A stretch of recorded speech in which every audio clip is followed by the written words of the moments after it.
आगे उत्तर प्रदेश में एक मौलाना जहर उगल रहा है। उसको यूपी में डर लगता है क्योंकि यूपी में एनकाउंटर फौरन हो जाता है। मौलाना जॉर्जिस कह रहा है कि यूपी में मुसलमान को डर लगता है और उन्हें बंगाल चले जाना चाहिए। उस बंगाल में जहां कब दंगे हो जाएं पता नहीं, बंगाल जहां विकास की बात ही नहीं होती, वो बंगाल जहां डर लगना चाहिए वहां मौलाना को डर नहीं लग रहा, उन्हें यूपी में डर लग रहा है जहां कानून का राज है। उत्तर प्रदेश के इटावा जिले से जुड़े मौलाना जॉर्जिस ने पश्चिम बंगाल में यह तकरीर दी, जिसके बाद वीडियो सोशल मीडिया पर वायरल हो रहा है। वीडियो में मौलाना ने उत्तर प्रदेश की कानून व्यवस्था और प्रशासनिक कार्रवाइयों पर सवाल उठाते हुए मुसलमानों को बंगाल में शिफ्ट होने की सलाह दी है। उनके इस बयान के बाद राजनीतिक और सामाजिक हलकों में बहस तेज हो गई है।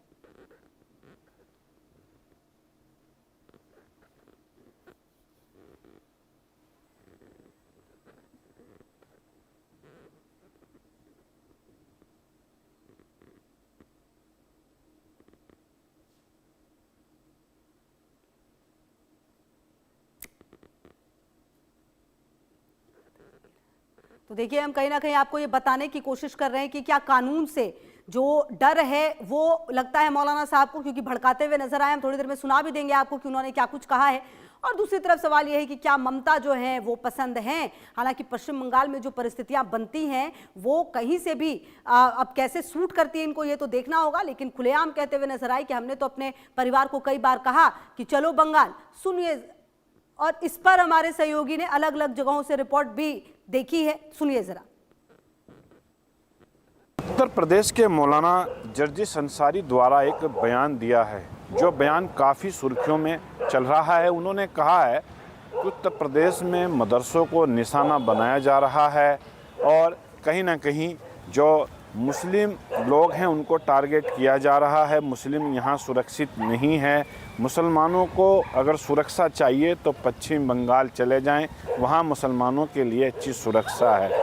मदरसे को लेकर उन्होंने कहा कि मदरसे को टारगेट किया जा रहा है और कई मुद्दे उन्होंने उठाए हैं। इसी मुद्दे पर हम देवबंद में आए हैं, जो फतवों का शहर कहा जाता है। यहाँ का फतवा एशिया के ही नहीं पूरे वर्ल्ड में एक तरीके से एक आदेश माना जाता है।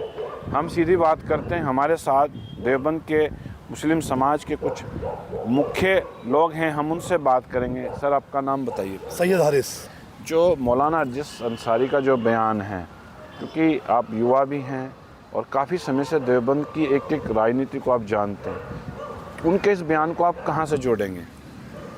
सारे जहाँ से अच्छा हिंदुस्तान हमारा, हिंदी है, वतन है हिंदुस्तान हमारा।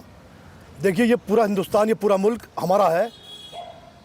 आप बंगाल, बिहार, यूपी कहीं चले जाएं, हम यहाँ के निवासी हैं, यहाँ पैदा हुए हैं, इसी मिट्टी में दफन होंगे। मैं उनकी बात को सिरे से खारिज करता हूँ, बिल्कुल गलत मानता हूँ। देखिए, ये हम अल्पसंख्यक हैं, हिंदू हमारे बड़े भाई हैं, उनके फ़र्ज़ हमारे पे ज़्यादा बनते हैं। छोटे को दुलारना बड़े का फ़र्ज़ बनता है। आप बंगाल में रहें तब भी आप अल्पसंख्यक आपका ध्यान रखें, आपको दुलारें। आप यूपी में रहें, जब भी अल्पसंख्यक आपका ध्यान रखें, आपको दुलारें।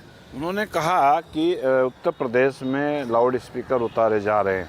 अगर लाउड स्पीकर की मैं बात करूं तो लाउड स्पीकर तो मंदिरों से भी उतारे गए हैं, मस्जिदों से भी उतारे गए हैं। तो उनके इस बयान को लेकर आप, क्योंकि एक अच्छे कुशल युवा भी हैं और राजनीतिक क्षेत्र से भी जुड़े हुए हैं, कि उनके बयान को आप किस परिप्रेक्ष्य में देखेंगे? देखिए, हर आदमी की अपनी एक सीमा होती है। मैं, मेरे ऊपर वाले ने हाथ पैर दिया है, मैं अपनी सीमा के अंदर रहकर चल सकता हूँ। अगर मैं हाथ पैर मारकर सड़क पर चलूँगा तो कोई ना कोई जो मेरे से टकराएगा और मुझे उसका खामियाजा भुगतना पड़ेगा।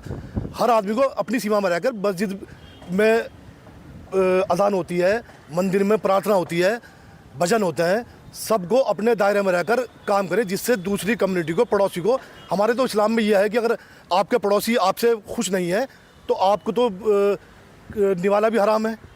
आपका पड़ोसी आपसे हमेशा खुश रहना चाहिए, कोई भी हो वो। पड़ोसी खुश रहना चाहिए, एक बड़ी बात कही है। सर, आपका नाम बताइए। मेरा नाम शारिक है।